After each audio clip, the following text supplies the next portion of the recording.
नमस्कार साथियों, स्वागत है आपका मेरे यूट्यूब चैनल में।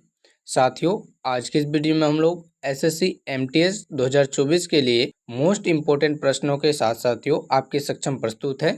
आज की इस वीडियो में हम लोग इससे बाहर ना पूछे जाने वाले एसएससी एमटीएस में साथियों जीके जीएस के बेस से आपके कहीं से भी जो प्रश्न पूछे जा रहे हैं साथियों, इस वीडियो के माध्यम से आप जानेंगे कि कैसे प्रश्न आपके एग्जाम में अर्थात साथियों 2024 के एसएससी एग्जाम में आने वाले हैं। तो आप वीडियो पर कंटिन्यू बने रहेंगे। सभी प्रश्न अति महत्वपूर्ण है और आपके 2024 के एसएससी एमटीएस के एग्ज़ाम को ध्यान में रखकर साथियों सभी प्रश्न इस वीडियो में डाले गए हैं। सभी प्रश्न अति महत्वपूर्ण है साथियों, आपको ये बात कहा जा रहा है। आप इन प्रश्नों को अच्छे से नोट डाउन करते चलेंगे। साथियों, यदि आपको इन प्रश्नों का नोट डाउन करने का उचित समय नहीं मिल पा रहा है या किसी कारणवश वर्तमान समय में साथियों टाइम कम होने की वजह से आप इन्हें नोट डाउन नहीं कर पा रहे हैं, तो ये सारा कुछ पीडीएफ आपको बिल्कुल फ्री में दिया जा रहा है, जिसके लिए साथियों डिस्क्रिप्शन में लिंक दिया गया है टेलीग्राम का। आप उससे ज्वाइन होके ये सारा कुछ पीडीएफ बिल्कुल फ्री में पा सकते हैं। तो हम लोग बिना समय गवाए साथियों प्रश्नों की ओर चलेंगे। उससे पहले प्रतिदिन महत्वपूर्ण प्रश्नों के लिए एसएससी एमटीएस के लिए साथियों 2024 को देखते हुए एसएससी एमटीएस 2024 के एग्जाम को देखते हुए प्रतिदिन आप वीडियो को लाइक करके हमारे चैनल को सब्सक्राइब जरूर कर दीजिए, ताकि लगातार यहाँ से आपकी तैयारी बेहतरीन हो सके आपके एग्ज़ाम तक साथियों। और साथियों, आप इस बार अपनी सीट एसएससी एमटीएस 2024 में पक्की कर सकें, तो उसके लिए वीडियो को लाइक करके चैनल को सब्सक्राइब जरूर कीजिएगा। बिना समय गवाए हम लोग चलेंगे आज के पहले नंबर प्रश्न की ओर। पहले नंबर प्रश्न में साथियों आपको बताया गया है मानव शरीर का तापमान कितना होता है। तो आपको ऑप्शन ए में दिया गया है साथियों 37 डिग्री सेल्सियस, ऑप्शन बी में दिया गया है 34 डिग्री सेल्सियस। सही उत्तर की यदि बात करें साथियों तो ऑप्शन ए अर्थात 37 डिग्री सेल्सियस आपका बिल्कुल सही उत्तर हो जाएगा।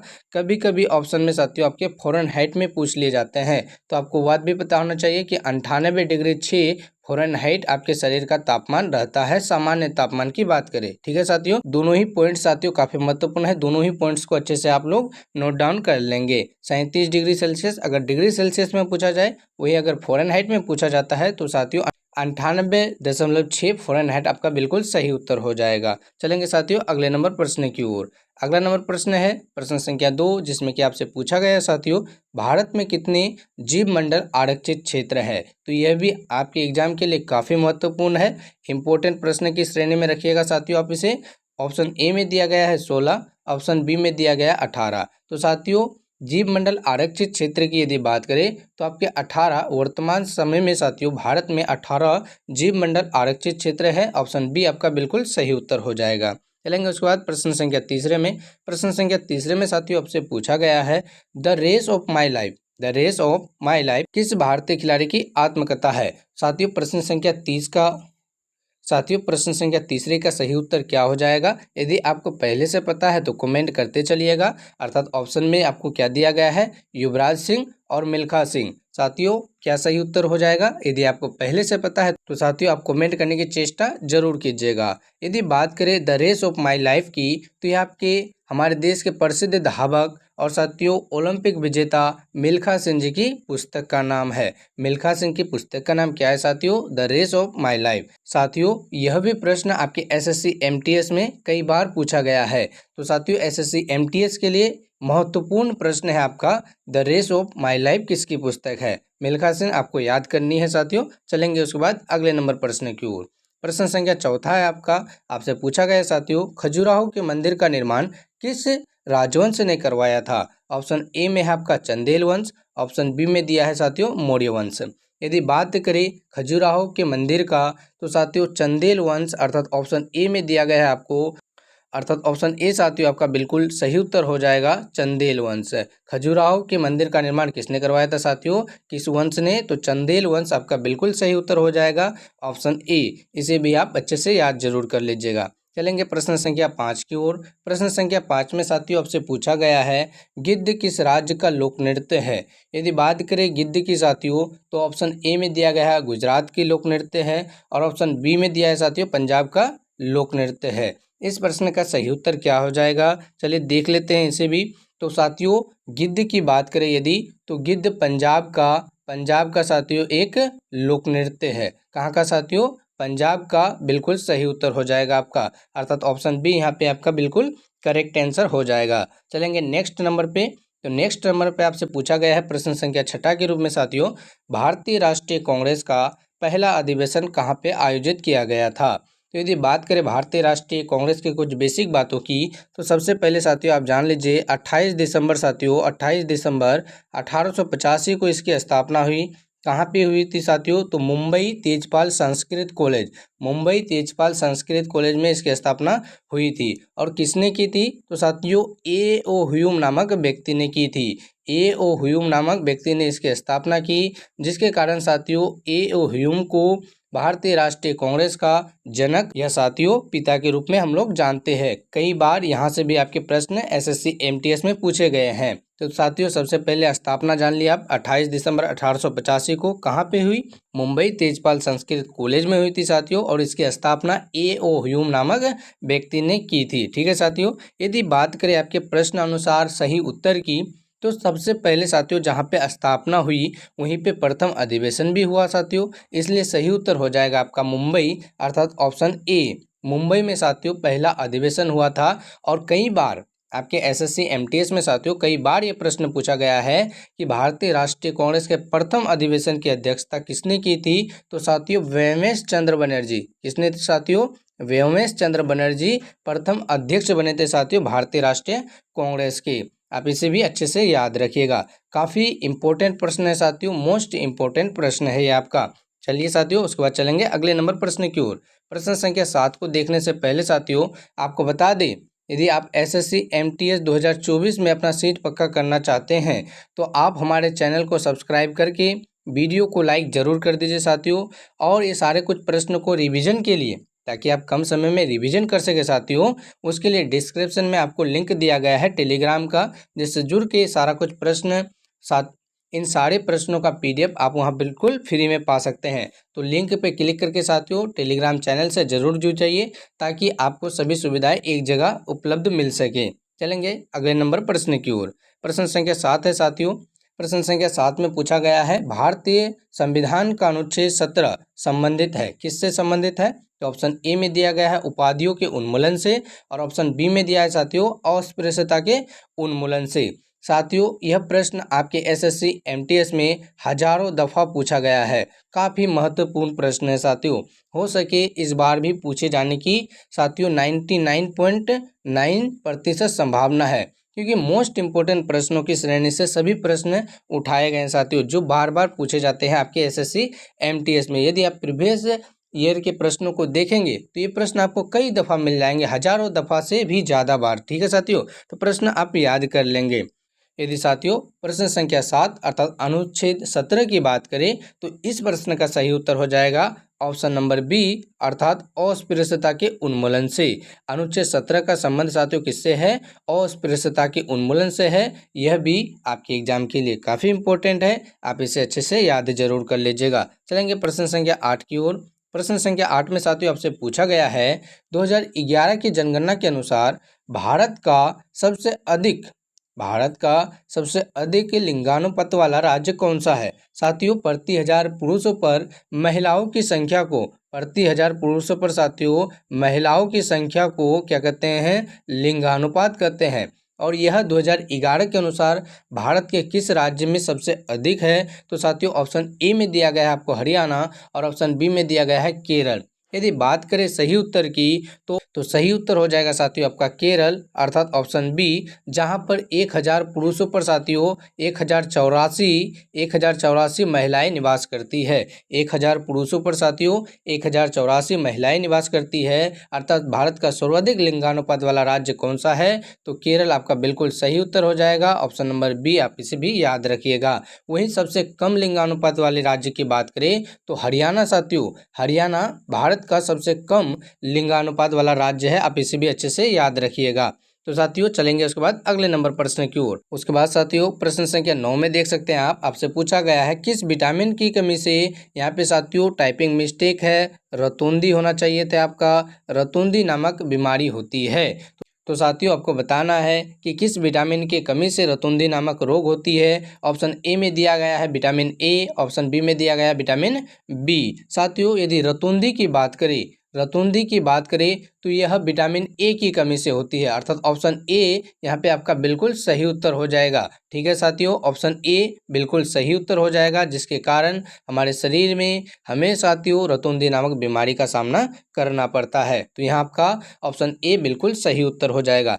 साथियों आपको कमेंट करके बताना है कि किस फल में या फिर किस सब्जी में साथियों प्रचुर मात्रा में विटामिन ए पाई जाती है। ऑप्शन ले लीजिए, एक गाजर साथियों, एक गाजर ले लीजिए और एक सेब ले लीजिए। आपको कमेंट करके इन दोनों ऑप्शनों में से साथियों सही प्रश्न का चुनाव कर, सही उत्तर का चुनाव कर साथियों कमेंट करके जरूर बताना है।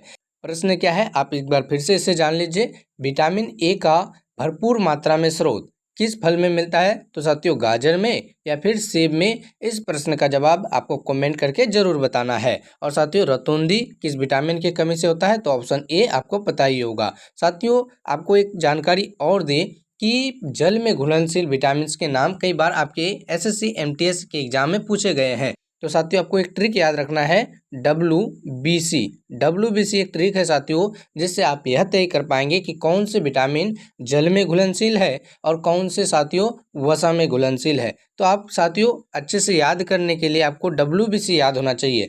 WBC अर्थात एक रक्त का साथियों कण है, जिसका फुल फॉर्म साथियों वाइट ब्लड सेल्स होता है, लेकिन इसका इस्तेमाल आपको क्या पे करना है साथियों? जल में घुलनशील विटामिन के लिए। तो साथियों सबसे पहले W का अर्थ हो जाएगा वाटर, अर्थात वाटर में घुलनशील कौन से विटामिन? तो विटामिन बी और विटामिन सी। इस प्रकार से साथियों आप चाहे तो याद रख सकते हैं, यह भी आपके साथियों एग्जाम को निकालने के लिए काफ़ी कारगर सिद्ध होगा। तो साथियों हम आशा करेंगे कि यह ट्रिक भी आपको समझ में आई होगी। कोई भी कन्फ्यूजन रहता है तो साथियों उसके लिए भी आप कमेंट कर सकते हैं, कमेंट बॉक्स आपका खुला रहता है। हम हमेशा आपके कमेंट के लिए तत्पर रहते हैं। तो साथियों यदि कोई भी डाउट्स रहता है तो आप उसे कमेंट करके जरूर पूछा कीजिए। तो आशा करते हैं कि आपको समझ में आया होगा। चलेंगे अगले नंबर प्रश्न की ओर। अगला नंबर प्रश्न है साथियों प्रश्न संख्या 10, जिसमें कि आपसे पूछा गया है ब्रह्मांड का सबसे चमकीला ग्रह कौन सा है? तो साथियों ब्रह्मांड की यदि सबसे चमकीले ग्रह की बात करें तो ऑप्शन ए में आपका शनि है और ऑप्शन बी में साथियों आपका शुक्र ग्रह है। ब्रह्मांड की सबसे पहले तो साथियों आपको बता दें ब्रह्मांड में कितने ग्रह हैं। तो साथियों वर्तमान समय में ब्रह्मांड में 8 ग्रह है, जिसमें सबसे बड़ा ग्रह की बात करें तो आपका बृहस्पति हो जाएगा साथियों। बृहस्पति आपका सबसे बड़ा ग्रह हो जाएगा। वही सबसे छोटे ग्रह की बात करें तो सबसे छोटा ग्रह कौन सा ग्रह हो जाएगा साथियों? बुध ग्रह। और साथियों नीला ग्रह के नाम से किस ग्रह को जाना जाता है? कमेंट करके बताने का कष्ट जरूर कीजिएगा साथियों, जिससे कि आपका कॉन्फिडेंस लेवल बढ़ता जाए। साथियों नीला ग्रह के नाम से किसे जाना जाता है? कमेंट जरूर कीजिएगा इस बात को। यदि साथियों प्रश्न के सही उत्तर की बात करें तो आपका सही उत्तर हो जाएगा ऑप्शन नंबर बी, अर्थात शुक्र ग्रह। शुक्र ग्रह साथियों ब्रह्मांड का सबसे चमकीला ग्रह होता है। शुक्र ग्रह ब्रह्मांड का सबसे चमकीला ग्रह होता है साथियों, आपको ये बात भी याद रखनी है। इसके अलावा आपको ये बात भी याद रखनी है साथियों, शुक्र ग्रह को शाम का तारा साथियों और सुबह का तारा या भोर का तारा साथियों, सुबह का तारा या भोर का तारा के नाम से जाना जाता है। यह भी आपके एग्जाम में कई बार पूछा गया है, तो आप इसे भी अच्छे से याद रखिएगा। शाम का तारा या फिर साथियों भोर का तारा किसे कहा जाता है? शुक्र ग्रह आपका बिल्कुल सही उत्तर हो जाएगा। वही सबसे चमकीला ग्रह की बात करें तो उसका भी सही जवाब शुक्र ग्रह हो जाएगा। तो चलेंगे उसके बाद अगले नंबर प्रश्न की ओर। प्रश्न संख्या 11 साथियों, प्रश्न संख्या 11 देखने से पहले आपको बता दें यदि आपको वीडियो पसंद आ रही है, वीडियो को लाइक करके साथियों हमारे चैनल को सब्सक्राइब जरूर कीजिएगा, ताकि यहाँ से आपकी लगातार वीडियो से साथियों आपकी तैयारी इंप्रूव हो सके और आप साथियों एसएससी एमटीएस के एग्जाम में बेहतर स्कोर कर सके। चैनल को सब्सक्राइब करके हमसे अवश्य जुड़ जाइए। वीडियो पसंद आई है तो साथियों वीडियो को लाइक कर दीजिए और कमेंट बॉक्स में साथियों अपना फीडबैक जरूर दीजिएगा। तो साथियों हम लोग बिना समय गवाए चलेंगे देख लेते हैं प्रश्न संख्या 11 को। प्रश्न संख्या 11 में आपसे पूछा गया है भारतनाट्यम नृत्य किस राज्य से संबंधित है?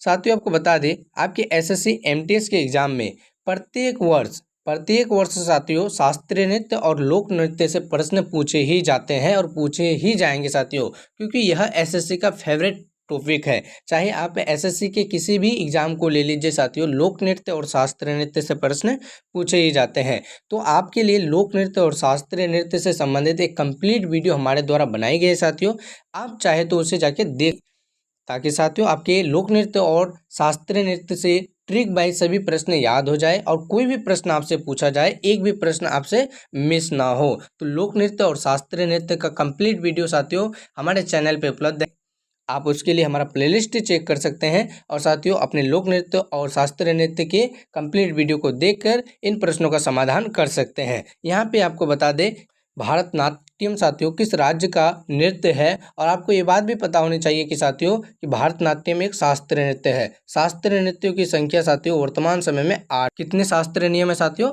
तो 8 इनकी संख्या है। आपको 8 राज्यों और साथियों शास्त्रीय नृत्यों का नाम और साथियों किस प्रकार से क्वेश्चन पूछे जाते हैं उसका वीडियो प्लेलिस्ट में आपको मिल जाएगा, तो आप वहां से जरूर देख लीजिएगा। भारतनाट्यम की बात करें यहाँ पे तो साथियों किस राज्य का लोक नृत्य है? ऑप्शन ए में तमिलनाडु दिया गया है और ऑप्शन बी में केरल दिया गया है। तो साथियों भारतनाट्यम सही उत्तर हो जाएगा तमिलनाडु राज्य का लोक नृत्य है। कहाँ का लोक नृत्य है साथियों? तमिलनाडु का लोक नृत्य है। इसे आप अच्छे से याद कर लीजिएगा। हो सके यही आपके शास्त्रीय नृत्य से आपके एग्जाम को हूबहू देखने को मिल सकता है साथियों। चलेंगे उसके बाद अगले नंबर प्रश्न की ओर। प्रश्न संख्या 12 में आपसे पूछा गया है प्रसिद्ध भारतीय वैज्ञानिक डॉक्टर एपीजे अब्दुल कलाम की आत्मकथा का नाम क्या है? तो साथियों यह भी प्रश्न आपके एग्जाम में कई बार पूछा गया है, प्रीवियस ईयर का मोस्ट इंपोर्टेंट प्रश्न है साथियों। सही उत्तर क्या हो जाएगा? आप ऑप्शन देख सकते हैं। ऑप्शन ए में दिया गया है one life is not enough, one life is not enough साथियों, और ऑप्शन बी में दिया गया है विंग्स ऑफ फायर। साथियों बात करें भारत के प्रसिद्ध वैज्ञानिक डॉक्टर एपीजे अब्दुल कलाम जी की, तो इनकी पुस्तक का नाम है साथियों wings of the fire. Wings of the fire इनकी पुस्तक का नाम है। जैसे कि एक वैज्ञानिक भी थे और इनके पुस्तक का नाम भी कुछ इसी टाइप है साथियों, विंग्स ऑफ फायर बिल्कुल सही उत्तर हो जाएगा। तो आप इसे भी अच्छे से याद जरूर कर लीजिएगा। मोस्ट इंपोर्टेंट प्रश्न है आपका साथियों। चलेंगे उसके बाद अगले नंबर प्रश्न की ओर। प्रश्न संख्या 13 है आपका साथियों, जिसमें कि आपसे पूछा गया है भारत का क्षेत्रफल विश्व के कुल भौगोलिक क्षेत्रफल का कितना प्रतिशत है? साथियों तुलना की बात हो रही है यहाँ पे। भारत का क्षेत्रफल साथियों पूरे विश्व के क्षेत्रफल का कितना प्रतिशत है साथियों? प्रतिशत के लिए क्या करते हैं? गुना में 100 करते हैं साथियों। तो साथियों यदि बात करें भारत का क्षेत्रफल विश्व के क्षेत्रफल की कितना प्रतिशत है, तो ऑप्शन ए में आपको दिया गया है 2.4% और ऑप्शन बी में दिया है साथियों 5.2%। 5.2% अर्थात 5.2%। क्या हो जाएगा इसका सही उत्तर? यदि सही उत्तर की बात करें साथियों तो ऑप्शन ए आपका यहाँ पे बिल्कुल सही उत्तर हो जाएगा। भारत का क्षेत्रफल साथियों पूरे विश्व के क्षेत्रफल का 2.4% है। 2.4% साथियों आपको ये बात याद रखनी है। भारत किस महादेश के अंतर्गत आता है साथियों? ये भी आप जान लीजिए कि भारत एशिया महादेश के अंतर्गत आता है साथियों। आपको ये बात भी अच्छे से याद ही होगा। चलेंगे उसके बाद अगले नंबर प्रश्न की ओर। प्रश्न संख्या 14 में यहाँ से पूछा गया है भारत के प्रथम भारतीय गवर्नर जनरल कौन थे? भारत के प्रथम भारतीय गवर्नर जनरल कौन थे? तो ऑप्शन ए में आपको दिया गया है सी राजगोपालाचारी अर्थात चक्रवर्ती राजगोपालाचारी जी, और उसके बाद साथियों ऑप्शन बी में दिया गया है चित्तरंजन दास। यदि सही उत्तर की बात करें भारत के प्रथम गवर्नर जनरल की तहत साथियों, तो यहाँ पे सही उत्तर हो जाएगा आपका ऑप्शन नंबर ए सी राजगोपालाचारी अर्थात चक्रवर्ती राजगोपालाचारी जी। चलेंगे उसके बाद अगले नंबर प्रश्न की ओर। प्रश्न संख्या 15 देख सकते हैं साथियों, यह भी आपके एग्जाम के लिए काफी महत्वपूर्ण प्रश्न है।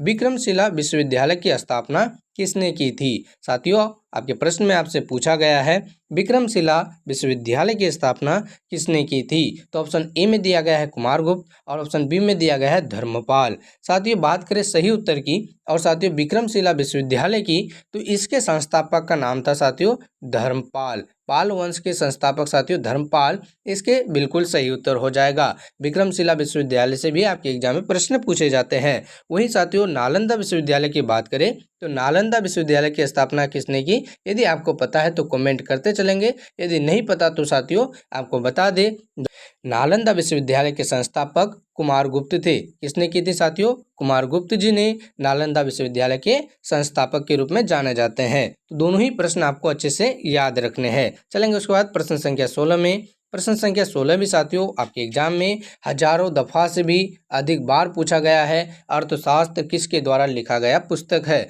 अर्थशास्त्र नामक पुस्तक साथियों किसने लिखा है? तो यह भी आपके एग्जाम के लिए मोस्ट इम्पोर्टेंट प्रश्न है। ऑप्शन ए में दिया गया है आपको कालिदास, ऑप्शन बी में दिया गया है चाणक्य। साथियों यदि बात करें अर्थशास्त्र की, तो साथियों अर्थशास्त्र के लेखक की यदि बात करें तो ऑप्शन नंबर बी में आपका बिल्कुल सही उत्तर दिया गया है चाणक्य, जिसको साथियों कभी कभी कौटिल्य के नाम से भी जाना जाता है और कभी कभी साथियों विष्णुगुप्त के नाम से भी आप लोग जानते होंगे। तो साथियों सभी प्रश्न एक साथ डिस्कशन के साथ जान लेंगे। कभी कभी आपके एग्जाम में आ सकता है साथियों अर्थशास्त्र के लेखक कौन थे, और ऑप्शन में आपके दिए हुए रहेंगे विष्णुगुप्त, कौटिल्य और चाणक्य। ऑप्शन नंबर डी में दिए हुए रहेंगे साथियों इनमें से सभी। तो आपको अच्छे से पढ़ के जाना है कि तीनों ही उपनाम चाणक्य के ही है, अर्थात विष्णुगुप्त कहा जाए, आपको कौटिल्य कहा जाए या फिर चाणक्य कहा जाए, साथियों ये तीनों एक ही व्यक्ति के नाम है। और साथियों यही जो थे चंद्रगुप्त मौर्य के प्रधानमंत्री के रूप में